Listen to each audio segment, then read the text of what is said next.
CITU Peddapalli జిల్లా office bearer సమావేశం శ్రామిక భవన్లో జరిగింది. ముఖ్య అతిథిగా హాజరైన కామ్రేడ్ ఎస్ వీరయ్య గారు మాట్లాడుతూ కేంద్రంలోని బీజేపీ ప్రభుత్వం నరేంద్ర మోడీ సుంకాల పేరుతో ట్రంప్ బెదిరింపులకు లొంగిపోయి అమెరికాతో దిగుమతి సుంకాల ఒప్పందాలు జరుగుతున్నాయని తెలుస్తున్నది. ఈ ఒప్పందాల వల్ల భారత వ్యవసాయ రంగంతో పాటు బొగ్గు పరిశ్రమకు ప్రమాదం ఏర్పడుతుందని అన్నారు. కార్మిక కర్షకులందరూ ఏకమై ఐక్యంగా పోరాడుకుంటే భారత ప్రజలకు తీవ్ర నష్టం జరిగే ప్రమాదం ఉందన్నారు.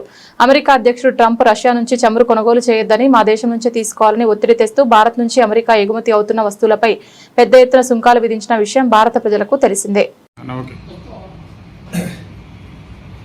అమెరికాతో మన దేశం చేసుకోబోయే దిగుమతి సుంకాల ఒప్పందం కోల్ రంగానికి ఉరితాడుగా మారకుండా చూసుకోవాల్సిన అవసరం ఉంది. మన ప్రభుత్వానికి ఆ సోయి ఉన్నట్టు కనబడతలేదు. ఇప్పుడు అమెరికా భారతదేశానికి కాళ్ళు చేతులు కట్టేసి తన ప్రయోజనాలు నెరవేర్చుకోవాలనుకుంటుంది. అందుకు అనుగుణంగా మన ప్రభుత్వాన్ని చేతులు మెలేస్తున్నది, చెవులు పిండే ప్రయత్నం చేస్తున్నది, అదిరించి బెదిరించి సంతకాలు తీసుకోవాలనే ప్రయత్నం ఈరోజు అమెరికా పాలకులు చేస్తున్నారు. చూసాం మనం. ఇప్పటికే భారతదేశం నుంచి అమెరికా దిగుమతి చేసుకునే సరుకుల మీద 25% సుంకాలు విధించారు. రష్యా నుంచి చమురు దిగుమతిని ఆపకపోతే మరో 25% పెనాల్టీ పేరుతో సుంకం విధించారు.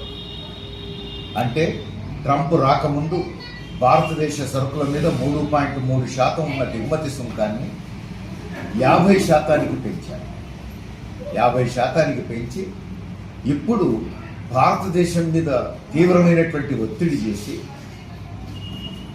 భారతదేశం అమెరికా నుంచి వచ్చేటువంటి సరుకుల మీద దిగుమతి సుంకాన్ని పూర్తిగా తొలగించేటట్టు, అమెరికా మాత్రం భారతదేశం నుంచి వచ్చేటువంటి సరుకుల మీద సుంకాన్ని 18% విధించేటట్టు అవగాహనకు వచ్చినట్టుగా ట్రంప్ ట్వీట్ను బట్టి తెలుస్తోంది.